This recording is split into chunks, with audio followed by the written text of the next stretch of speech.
Donald Trump, kalaupun tidak jadi presiden, maka dia adalah pembocor kedustaan besar perilaku globalis cabai dalam jangka panjang ke depannya yang memungkinkan membuatnya akan dieksekusi mati seperti khayalan dalam The Simpsons. Yang terbaru, dia dan timnya lakukan adalah dibocorkannya informasi bahwa ada dana 50 juta dolar yang diberikan oleh Bill Gates kepada WHO untuk menyatakan bahwa COVID adalah pandemik. Bagi globalis sangat penting untuk membuat dunia panik, dan siapa lembaga yang tertinggi yang bisa membuat dunia panik dengan cepat? Ya benar, WHO. Ketakutan yang diciptakan dengan pernyataan WHO ini kemudian kita tahu semua di media mainstream mulai mengikutinya karena media mainstream sudah dikuasai globalis. Media mainstream dunia mulai melancarkan propaganda menakutkan berikutnya dan beruntun akan bahaya COVID-19.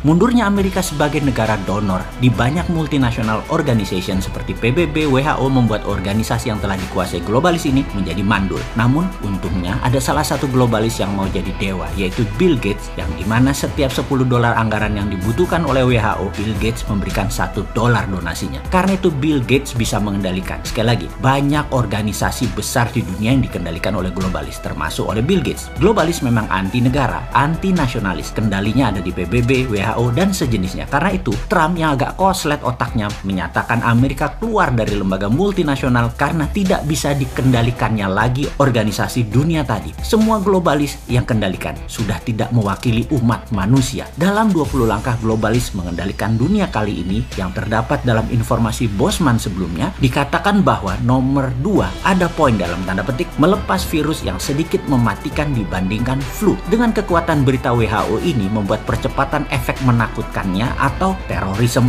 4.0 dikerjakan oleh WHO. Faktanya sekarang semua sudah terjadi. Dunia mau di-reset, dunia mau digeser pengendaliannya. Manusia dibuat dehumanize, tidak manusiawi lagi, dibuat tidak berinteraksi, dibuat miskin, dibuat banyak pengangguran, diubah cara hidupnya, diubah cara pikirnya. Semua sesuai maunya globalis. Seluruh manusia harus menggunakan toolnya globalis, seperti software, sosmed, payment system, database manusia disatukan, diawasi, bahkan uang nanti semua punya globalis. Jadi ke depan apa sih sebenarnya untuk bernegara agar Indonesia ini berdaulat, tidak dijajah asing dan tidak dijajah globalis? Sebenarnya sudah banyak informasi yang kita berikan dalam serial 500 video di awal dan dalam 1,5 tahun belakangan ini. Namun ya ada baiknya kita ingatkan sekali lagi. Awal-awal cerita cara cerdas bernegara ini kita sudah ingatkan bahwa ketika Perang Dunia Ketiga terjadi, maka paling ditakuti adalah pada saat perangnya menggunakan battle space. Bukan lagi battleground atau perang di darat, tapi perang di udara. Kita tahu Amerika dan Tiongkok punya armada ke-6, armada perang angkasa, yaitu Space Army. Di Indonesia saat ini hanya punya 3 angkatan perang. Amerika punya 2 lagi selain Navy, Laut, Air Force udara atau Army darat, yaitu mereka punya Marine dan Coast Guard. Ditambah sekarang punya angkatan perang ke-6 yaitu Space Army. Karena itu Tiongkok juga punya 6 angkatan perang, ditambah Tiongkok sudah siap dengan software penanding Amerika. WA, Facebook, IG, Twitter. Tiongkok punya Weibo, punya Renren, punya Baidu, dan banyak lagi di mana semua produk asing tidak boleh beredar sampai produk nasional tersebut menguasai lebih mayoritas dari pasar, lebih dari 60-70%. Saran kita,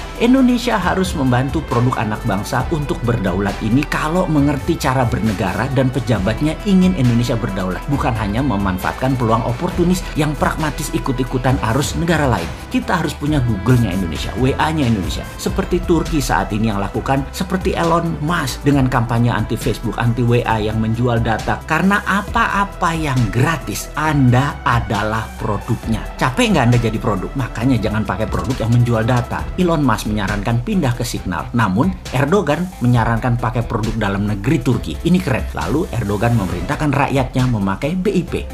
Indonesia bagaimana? Pemerintah sarankan rakyatnya pakai dinaran misalnya sebagai payout system yang di-endorse pemerintah. Salah, nggak jualan produk sendiri. Maaf, jangan. Kita fokus ke lainnya saja. Oke, pemerintah lakukan seperti apa yang Tiongkok lakukan, seperti list di bawah ini. Baidu, Google-nya Cina. Alibaba, Amazon-nya Cina. Didi Sucing, Uber-nya Cina. Baike, Wikipedia-nya Cina.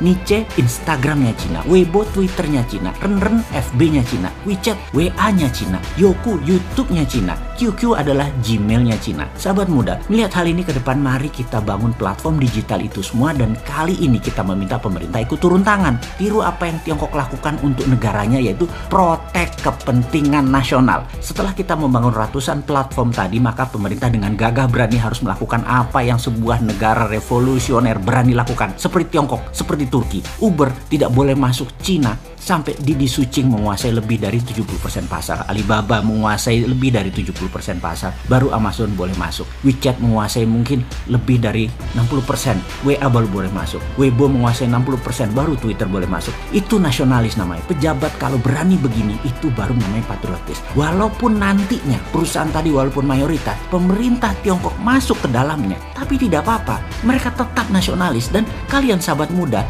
harus bisa membangun platform ini semua sehingga pemerintah melakukan tindakan proteksi tadi, kalian sudah siap. Sekali lagi saya ingatkan, 3 tahun ke depan adalah masa yang sangat cepat. Dan kita semua tahu dalam waktu 3-6 bulan ini saja, kalian bisa membangun semua platform tersebut. Kemudian di semester kedua tahun ini, di tahun 2021 ini, mulailah jalankan platform-platform tadi. Sehingga cara sederhana bisa kita kalkulasi di tahun 2022 besok. Ketika mungkin 50% 5G sudah menjadi platform komunikasi, ditambah aplikasi sosmed yang beragam tadi sudah milik bangsa, Indonesia sudah menjadi negara digital. Inilah new normal. Itulah tatanan dunia baru di tahun ke depan, di tahun 2021-2022. Digital world, dunia digital. Kita siap dengan digital ekonomi kita, dengan digital livingnya sekaligus. Tinggal satu langkah lagi. Bagi kalian generasi milenial dan generasi Z, di tahun 2023 mulailah bersiap-siap masuk era baru, yaitu digital politik. Disinilah saya pribadi dan beberapa sahabat saya yang usia udah di atas 50-an ingin menitipkan pesan. Wahai kalian,